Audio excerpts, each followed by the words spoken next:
When you look at some indicators like poverty around or above 50% of the population, credit rating that was SD, selected default, inflation in 2 digits, more close to 20% than what is right now, a low level of international reserve, etc., we're talking about in a different country. As you mentioned, this is a new economy, this is a new Paraguay if you compare to what happened in 2002. Then what happened?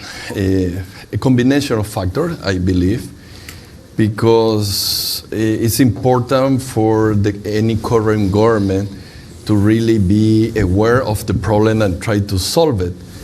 But in my view, if there is no support on society, it's not possible to sustain those reforms, to sustain those sound macroeconomic policy for a long period of time. And compared to other countries in Latin America, probably 20% inflation rate is not that high, but for Paraguayan standard is quite high, the number. I do still remember that inflation was, I believe, 4.2% in one of the years I was governor. The target is 4% at this moment. And there was a headline on the newspaper saying that inflation was above the target because it was 4.2% against 4%. But anyway, this is just something for you to notice how seriously the society values macroeconomic stability. And sometimes the society values macroeconomic stability. And sometimes it's annoying to be working in a country like that where you don't have flexibility. Our debt to GDP ratio right now is below 40%, is 36%, and you can find debt to GDP ratio right now is below 40%, is 36%, and you can find many editorials in the newspaper or news on the cover of the journals saying that we are almost a big bankruptcy in the country at this moment. But this is something, a certain set of policies during a long period of time. This is like a bicycle, always macroeconomic and getting during a long period of time. This is like a bicycle, always macroeconomic and getting there almost to investment grade.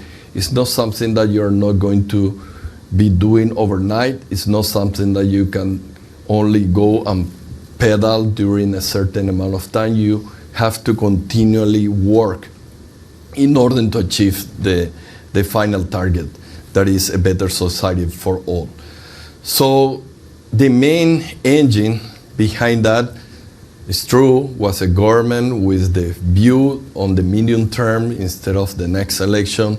It is true, a certain set of policymakers that were also had a view on the medium term, the help of the IMF plus the World Bank plus the IDB, but above all is society who is the one who is going to be key. Otherwise, it's very easy to go from left to right in Latin America, from some macroeconomic policy to populism. And populism, I'm not talking about only left, could be populism on the right. So that is, I think, was the key for Paraguay. Doesn't matter the political sign that we had during this period, all of them know that central bank is independent, is a must, and that fiscal policy have to have a very low fiscal deficit.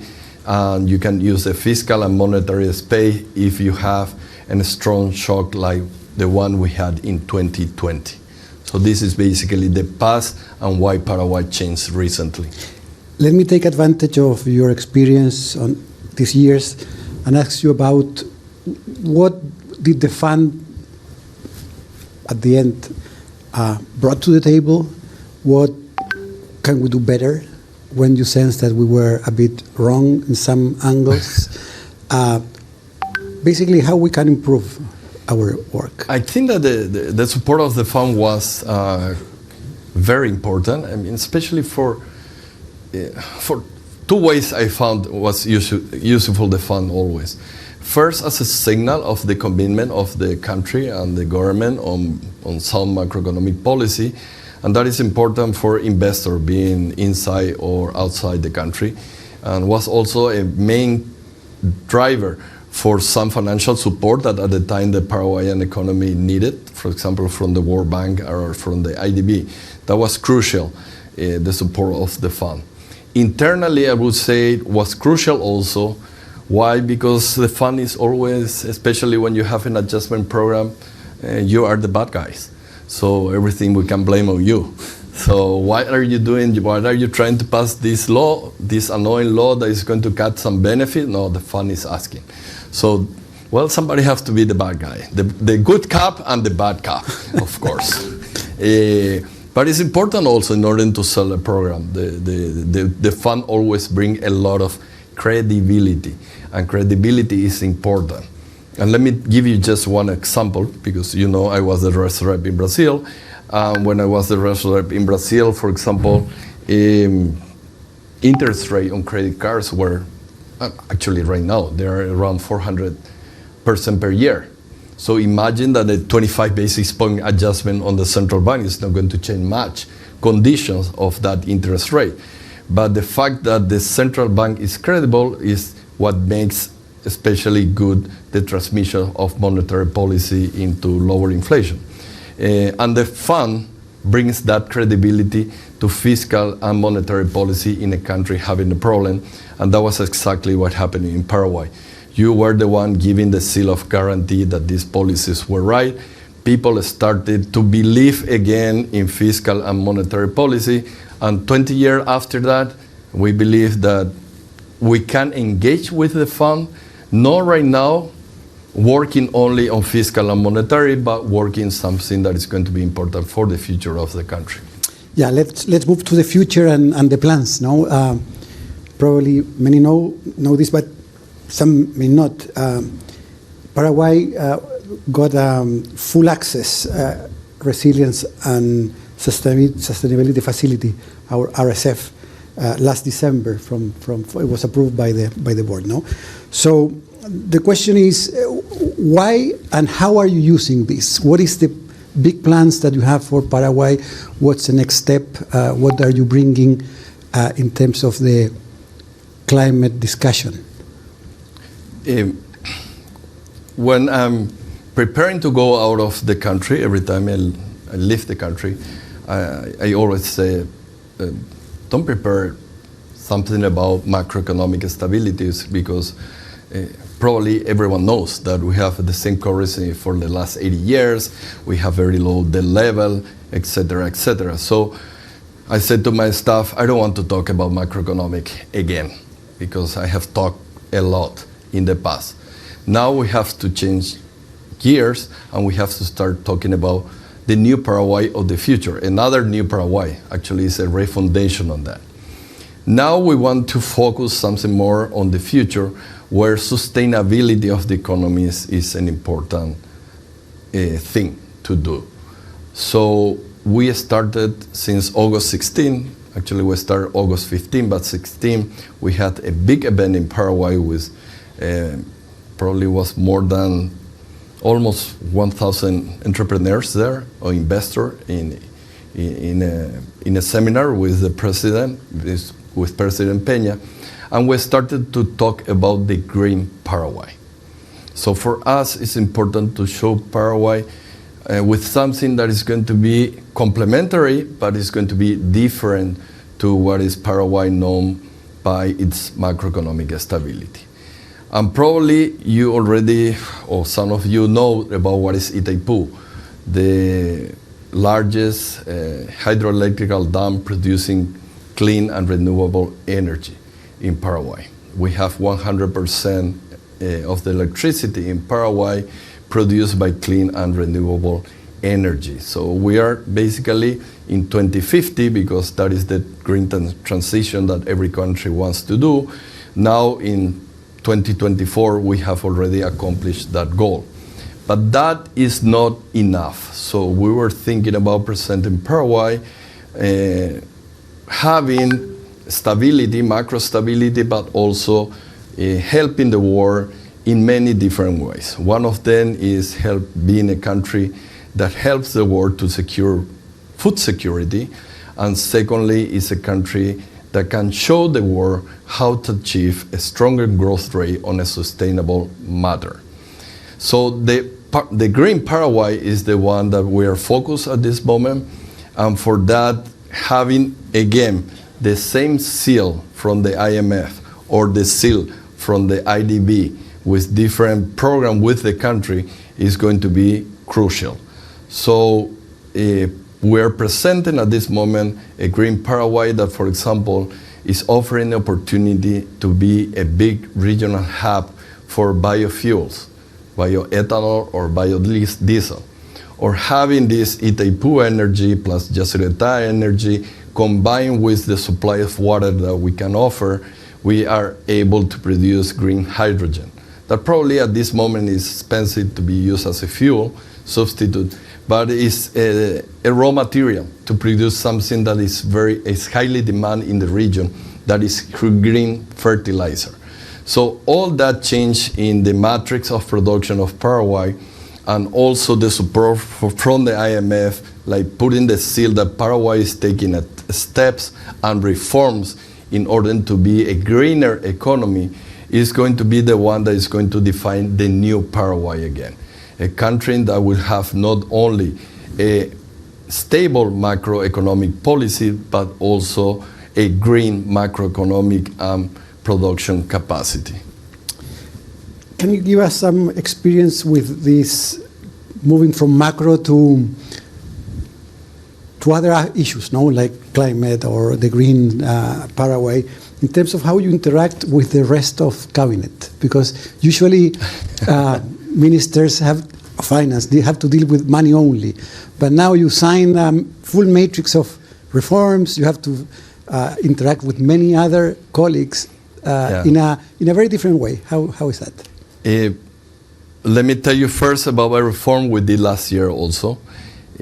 We used to have a finance ministry in Paraguay where the focus was exactly in that, getting money, paying, getting money, paying, getting money, paying.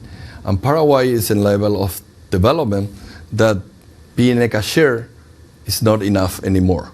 And that's the reason why we did a really important reform last year, by which we create the Ministry of Economy, merging the Minister of Finance, the then Minister of Finance, with, for example, the Ministry of Planning or the Secretariat at that time, and also one small for human capital of the public sector.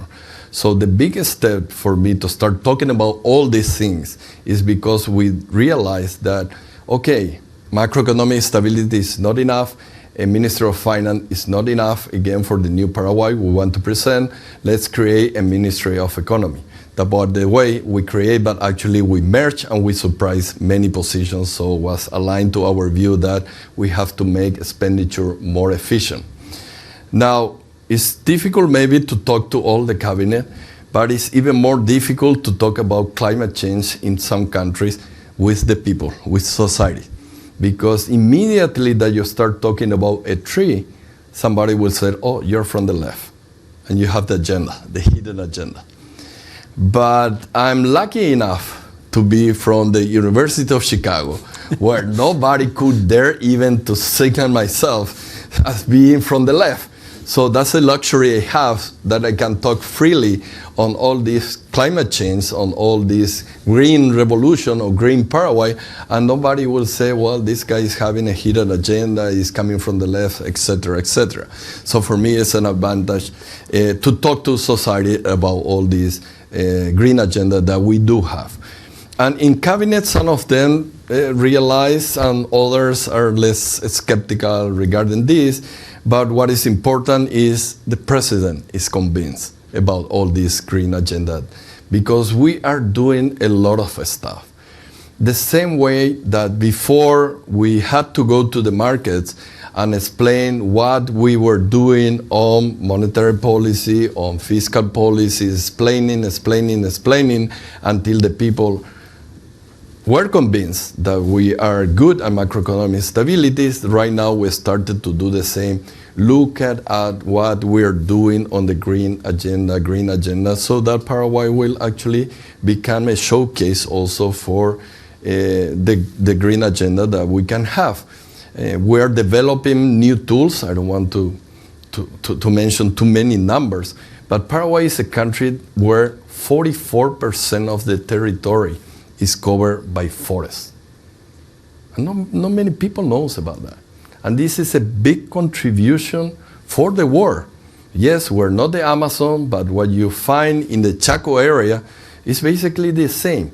But we were so bad marketing Paraguay, or the contribution of Paraguay to what is important, the environment, the global environment, that right now we are focusing more on that part, given that you already know that Guarani is a good money. So we're focusing on the other part right now. Thank you, thank you. So we have a few minutes left, and I would like to open the floor to receive questions from you. If you can identify yourself. Hi, my name is Alejandra Padin, and I'm press. I work with Carbon Post. And I was just wondering, I heard that in Paraguay there are attempts to implement a carbon tax as part of a suite of green measures. Are there any updates on the state of that carbon tax?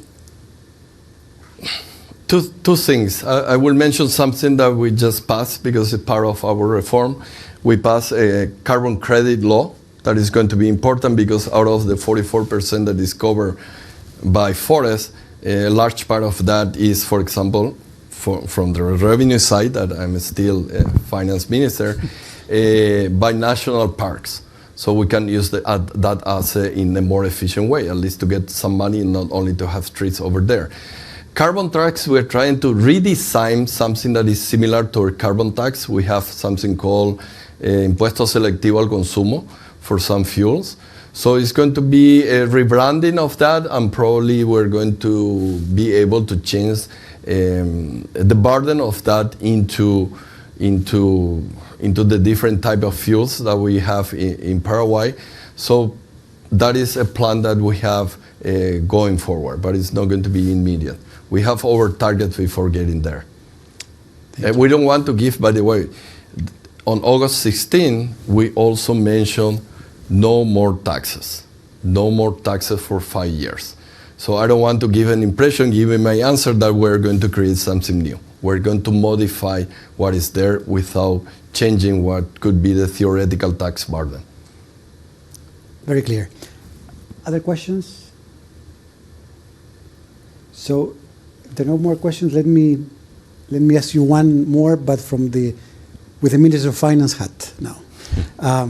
You have issued recently in local currency, internationally, and also in dollars, you have an active presence. What's your view, your plans on how to de-dollarize more your liability side?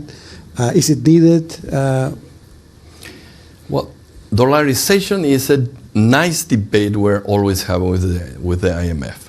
Because the first things we are asking always is, okay, what is your definition of dollarization? Because there are many definitions. And the typical one is, okay, look at the bank deposits or bank loan and look at what is the composition between a local currency and US dollar, for example.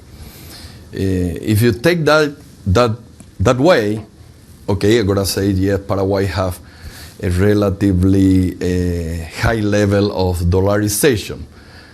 But one, we believe that is not the right definition. Second, what is the problem, given that we were able to successfully conduct monetary policy over time?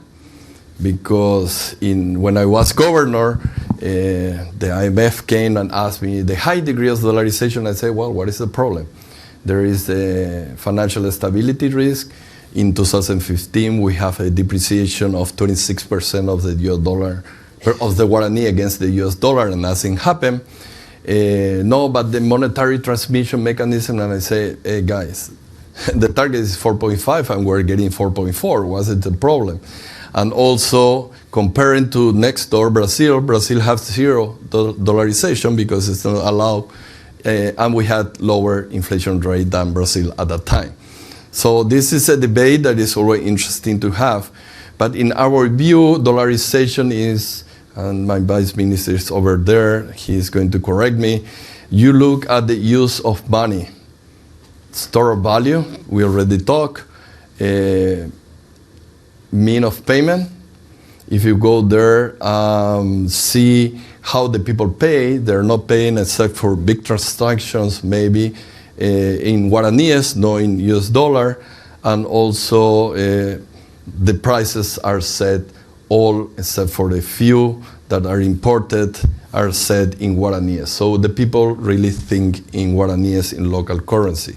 So depending on the definition, it's a problem, but we believe that how we stand right now is really important to continue to offer this competition between the two currencies. We don't want to force the people, well, coming from Chicago, I believe on freedom.